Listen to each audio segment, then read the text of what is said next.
Fengal తుఫాను ప్రభావంతో ఆంధ్రప్రదేశ్లోని తీర ప్రాంతాలతో పాటు తెలంగాణలోనూ విస్తారంగా వర్షాలు కురుస్తున్నాయి. దీంతో కోతలకు సిద్ధంగా ఉన్న వరి పైరు నేలకొరగగా నారుదశలోని పైరులో నీరు చేరింది. పశుపక్షాదులు సైతం అధిక వర్షాల వల్ల తీవ్ర ఇబ్బందులను ఎదుర్కొంటున్నాయి. మేత, నీటి కొరతతో పాటు ఈ కాలంలో వ్యాపించే రోగాలు పశువులు, జీవాలను కోలుకోనియవు. కాబట్టి పాడి రైతులు అప్రమత్తంగా ఉంటూ నిపుణుల సూచనల మేరకు ముందస్తు జాగ్రత్త చర్యలు తప్పనిసరిగా పాటించాలంటూ వివరాలు తెలియజేస్తున్నారు నెల్లూరు జిల్లా అల్లూరు ప్రాంతీయ పశు వైద్య సహాయ సంచాలకులు డాక్టర్ మహేశ్వరయ్య. గేదెల్ని కానీ ఆవులను కానీ గొర్రెల్ని మేకల్ని సాధ్యమైనంత వరకు బయటకు తోలకుండా ఉండాలి. నదీ తీరాల్లో లేదా వాగులు ప్రవాహాలు వచ్చే చోట ఈ పశువులను తోలుకోబోకుండా ఉండాలి. దాంతోపాటు కొట్టాల్లో కట్టేసే చోట కొట్టాలు బలహీనంగా ఉంటే వాటిని కొంచెం జాగ్రత్త చేసుకుని చూసుకోవాలి. బలహీనంగా పాడుబడిన బిల్డింగుల్లో పశువులను కట్టేయకుండా చూసుకోవాలి. పశువుల్ని చెట్ల కింద కట్టేయకుండా చూసుకోవాలి. చెట్ల కింద కట్టేసినప్పుడు ఏదైనా పిడుగులు పాటలు ఇటు జరిగినప్పుడు దానివల్ల పశువులు ప్రమాదానికి గురి చనిపోయేదానికి అవకాశం ఉంటుంది. తీవ్రమైన వరదలు ఉన్నప్పుడు దూరంగా ఉన్న ప్రాంతాల్లోకి పశువులను తీసుకొని పోవాలి.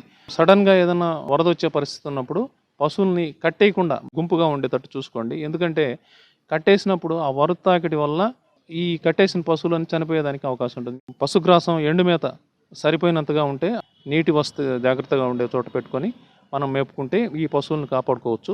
చిన్న దూడల్ని కూడా బురద నీళ్ళు తాగకుండా, మురికిలో చేరకుండా, కొంచెం మెరక ఉండి తడి లేకుండా ఉండే ప్రాంతాల్లో కనుక కట్టేసుకుంటే వర్షం వల్ల వచ్చిన చలి వల్ల ఊపిరితిత్తుల్లో ఉండే నిమోనియా రాకుండా మనం పశువులను కాపాడుకునే దానికి అవకాశం ఉంటుంది. పాడి పశువుల్ని, నిండు చూడుతో ఉన్న పశువుల్ని సపరేట్ చేసి వేరుగా కట్టేసుకొని ఈ పాడి పశువుల్ని పాలని మనము సకాలంలో తీస్తూ వాటికి పొదుగు వాపు రాకుండా ఉండేదానికి అవకాశం ఉంటుంది. మామూలుగా వర్షాలప్పుడు సహజంగా నీళ్లు తక్కువ తాగుతాయి పశువులు. కానీ మనం మేత ఇచ్చినప్పుడు నీళ్లు కనుక సకాలంగా పెట్టగలిగితే ఇబ్బంది పడకుండా డిహైడ్రేషన్ కాకుండా ఉంటాయి. వీలైనంత వరకు దానా జాగ్రత్త చేసుకొని ముందుగానే కొనుక్కొని పెట్టుకొని ఆ దానాని గడ్డితో కలిపి దాని మీద చల్లితే పశువులు ఇంకా ఇష్టంగా ఎండుగడ్డిని తింటాయి.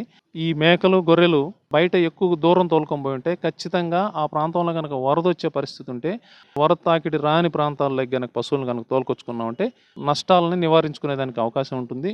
ఇంకోటి ఏంటంటే మనకి ఏదైనా లోన్లు తీసుకున్నప్పుడు ఖచ్చితంగా ఇన్సూరెన్స్ అనేది చేయించుకోండి. ఇన్సూరెన్స్ చేయించుకుంటే ఎప్పుడైనా పొరపాటున ఇటువంటి వరదల్లో కనుక ఈ పిడుగుబాటు వల్ల కానీ ఏదైనా పశువులు కనుక నష్టం జరిగి చనిపోతే పూర్తిగా పశువులకి క్లెయిమ్ తెప్పించుకొని ఆర్థికంగా నష్టపోకుండా ఉండేదానికి అవకాశం ఉంటుంది. ఒకవేళ పశువులు చనిపోయినప్పుడు దగ్గరలో ఉన్న పశు వైద్యాధికారికి తెలియజేస్తే వాళ్ళు వచ్చి మన పశువుల్ని ఫోటోలు తీసి దానికి ప్రభుత్వం తరపున ఏదైనా నష్టపరిహారం వచ్చేదానికి వీలుంటే వాటిల్ని ఖచ్చితంగా ఆ నష్టపరిహారాన్ని మనకు అందజేసేదానికి సకాలంలో చర్యలు తీసుకుంటారు. కాబట్టి రైతు సోదరులందరూ ముఖ్యంగా ప్రభుత్వం ఇచ్చే సూచనలను ఖచ్చితంగా పాటించి పశు సంపదను కాపాడుకోవాల్సిందిగా తెలియజేస్తున్నాను.